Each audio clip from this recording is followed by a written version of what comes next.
You feel it, don't you? That strange pressure behind your eyes, like the room is watching you even when no one is looking directly at you. Like something shifts the moment you enter, subtle but undeniable. They smile when they see you, they nod, they say the right words, polite, measured, ordinary, but when you leave the room, something else takes your place. Take a quiet label they never say to your face. They think you don't know. That's the comfort they give themselves. The illusion that you're unaware, that you've faded into the background, that you're harmless. That illusion is how they survive. Because people don't invent names for what doesn't matter. They don't whisper about what doesn't disturb them. They don't study what doesn't challenge their sense of control. If you were forgettable, you'd be ignored. If you were weak, you'd be dismissed. But you are neither. So they rename you, not openly, not boldly, quietly, carefully, like a coping mechanism. You feel it in the way conversations pause when you approach, in the way laughter sounds thinner around you, in the way encouragement feels rehearsed, like they're hoping you'll slow down without them having to ask. Your silence unsettles them. Your patience makes them nervous. Your restraint is unreadable because they can't predict someone who doesn't explain themselves. They can't control someone who doesn't beg for approval, so they reduce you with syllables. They soften the fear with jokes. They disguise discomfort as concern, and every time they do, they reveal more than they intend. Nicknames are mirrors. They always have been. When they say you're too quiet, they mean unreadable. When they say you're intense, they mean unmanageable. When they say you're different, they mean uncontrollable by their rules. They dress it up as humor, as casual talk, as harmless commentary. But underneath it is tension, a tightening grip. Because you move without permission. You grow without applause. You exist without asking whether it's acceptable. That terrifies systems built on noise and validation. You've felt it before, haven't you? That ache in your chest that didn't come from sadness but from clarity. The moment you realized you were never misunderstood. You were understood perfectly. That's why they tried to shrink you. That's why praise felt conditional. That's why support felt thin. Because your presence challenges the story they tell themselves about who gets to rise and who must stay manageable. And when people face that kind of threat, they don't confront it directly. They whisper. They rename. They cope. You carry the weight of it quietly, not because you believe them, but because awareness is heavy. So stay here for a moment. Don't rush past this feeling. This is the edge of something important. That secret nickname isn't an insult. It's evidence, proof that your presence bends the room without effort. Proof that you are already ahead of a race. You never announced you were running. They sense momentum before you do. That's why they watch. That's why they remember you long after you've left. They will never admit that the nickname is power pure, unfiltered power disguised as mockery. Every whispered syllable, every sideways glance, every quiet chuckle after your name, they are measuring the distance between who you appear to be and who you really are. And that gap, that's where you grow. That's where you expand, quietly, invisibly, relentlessly. They named you to contain you, to make you smaller in their minds. But what they actually gave you was information.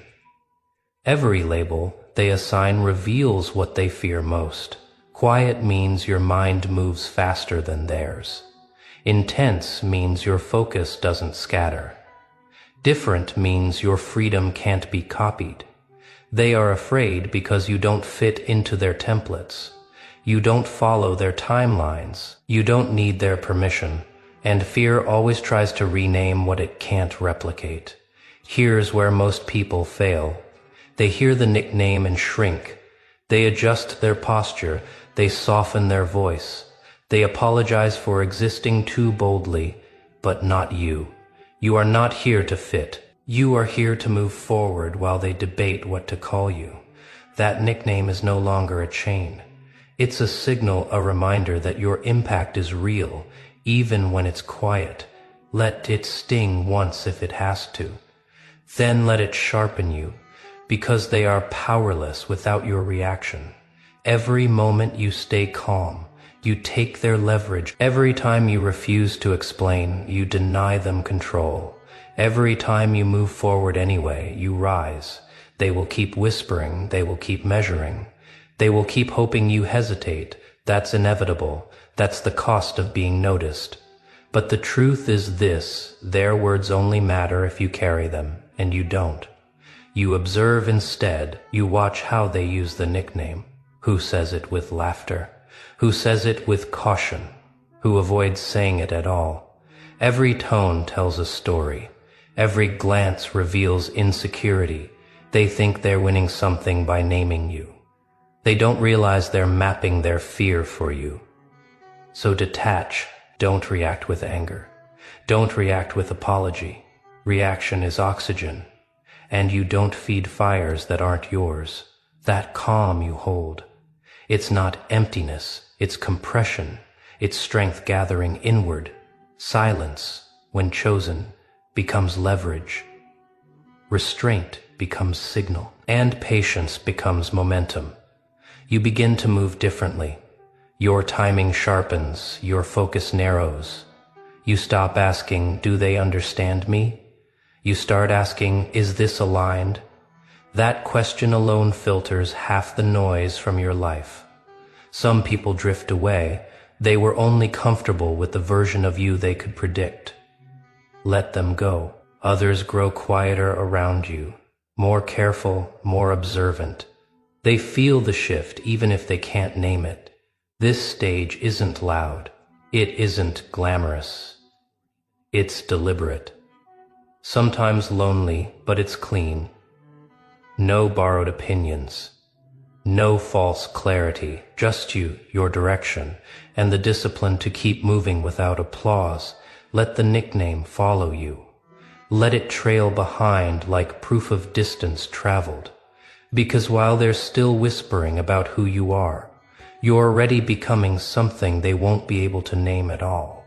And this is only the beginning. And eventually, something settles. Not outside. The pressure behind your eyes eases, not because they stopped watching, but because you stopped carrying their gaze. You realize something quietly profound. Awareness doesn't have to feel heavy once you understand what it's for. They still whisper. They still exchange looks. They still test the nickname in different mouths, different tones, like they're trying to see which version of it holds the most power. But the power has already moved. It moved the moment you stopped reacting. You begin to notice the shift in their behavior before they do. The jokes lose their edge. The whispers lose urgency. What once felt sharp now feels repetitive, almost tired. Because fear has a short lifespan when it isn't fed. You, on the other hand, are growing steadier. Your mornings feel different. Your decisions feel cleaner. Your energy stops leaking into places that don't return it. You don't wake up wondering how you're perceived anymore. You wake up knowing what you're building, and that difference changes everything. People sense when someone is no longer available for manipulation. It shows in posture, in timing, in the way you don't rush to fill silence or explain intent. They test you subtly, a comment here, a sideways glance there, a moment designed to provoke reaction. You don't give them one end, that restraint becomes unsettling. Because restraint forces confrontation, not with you, but with themselves. They begin to realize that the nickname doesn't hold the same weight anymore, that it no longer shapes your movement or dims your presence. And once that realization sets in, something cracks. Not loudly internally, they start recalculating, adjusting, pulling back. Some distance themselves entirely, as if proximity itself feels dangerous now. Others attempt familiarity, hoping closeness might restore influence. You recognize both patterns immediately, and you treat them the same way, with clarity, no hostility, no warmth that can be mistaken for permission, just boundaries that don't need explanation. This is where your power becomes undeniable, not because you display it, but because you no longer need to. You understand now that labels were never meant to define you. They were attempts to freeze you at a version others could manage. But you kept moving quietly, consistently, and movement breaks containment. The nickname becomes irrelevant, not erased, but outdated. A word that once carried tension now sounds hollow when repeated. You hear it occasionally, distant, stripped of its bite, because words lose meaning when they stop landing. You've stepped into something deeper than resistance. You've stepped into authorship. Your choices are no longer reactive. Your goals are no longer performative. Your progress is no longer up for debate. You build without announcement. You improve without spectacle. You advance without asking who's watching. And ironically, that's when the watching intensifies, not from the same people, from different ones, those who don't whisper, those who don't label, those who recognize discipline when they see it. They observe quietly, respectfully, without trying to name you. These are the ones who understand that real influence doesn't need a nickname. It needs consistency. You become selective now, with access, with attention, with trust, not out of fear, but out of self-respect. You've learned that not everyone deserves proximity to your process, that growth requires privacy, that strength compounds fastest in silence, and the ones who once tried to shrink you, they sense the distance growing. They feel it in the way conversations end quicker, now in the way you no longer linger, in the way your presence feels full even when you say very little. They no longer feel taller by laughing softly. They no longer feel safe pretending you're unaware, because you are aware, and awareness, when paired with composure, is unshakable. You no longer carry resentment toward them. That weight fell away somewhere along the path, not because they apologized or changed, but because you outgrew the need for validation from people committed to misunderstanding you. You see them clearly now, not as villains, not as enemies, as signals. Each reaction they had to you pointed toward something you needed to strengthen. Each attempt to rename you highlighted an area where you were already expanding. They didn't slow you down, they calibrated you, and that's the part they will never understand. You stop asking why they behaved the way they did. You stop replaying old moments, old looks, old tones. The past becomes informational instead of emotional, useful, contained, finished. Your attention turns forward, not anxiously, but deliberately. You ask better questions now. Is this aligned? Is this precise? Does this move me closer to what I'm building?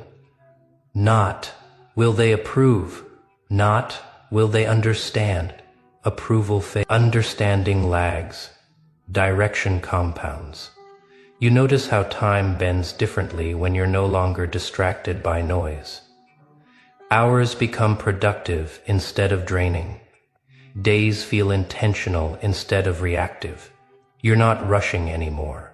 You're arriving, and the world responds, not with applause, but with recalibration.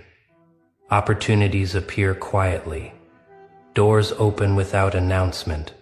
People who once overlooked you now hesitate before dismissing you again. Not because they're afraid of you, because they respect what they can't predict, and unpredictability, when grounded in discipline, becomes authority.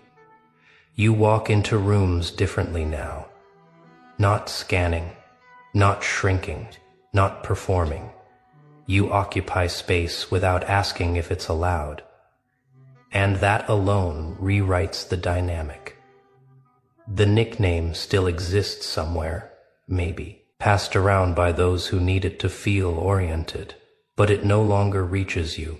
It no longer defines the temperature of your day. You've internalized something far more powerful than a label certainty. Not loud certainty, not arrogant certainty, quiet certainty, the kind that doesn't need witnesses. You understand now that the world will always try to name what it cannot control. The more you rise, the more language will be used to explain you away. Let it language is a tool for those who don't have access to action. You do. You move forward regardless of commentary. You refine regardless of opinion. You grow regardless of narrative. And that growth isn't chaotic, it's intentional, measured, sustainable. Yours. You no longer fear being seen because you're no longer hiding. You no longer fear being named because you've named yourself. The whispers fade not because they stop, but because they lose relevance. They become background noise to a life that no longer revolves around reaction. You've crossed that threshold, the one most people never reach, the place where identity is self-defined, where presence outweighs perception, where silence is chosen, not enforced. And from here, everything compounds. Your work deepens, your focus sharpens, your influence spreads without effort. You don't announce victories. You don't defend choices, you live them. And when people finally look at you, really look, they don't reach for nicknames anymore. They pause, because something about you no longer fits into easy language. You are no longer a word, no longer a label, no longer a projection. You are momentum, quiet, relentless, uncontained. And that strange pressure behind your eyes, it's gone, replaced by something steadier, clarity. This isn't the end, it's the moment you stop being defined and start defining everything that comes next.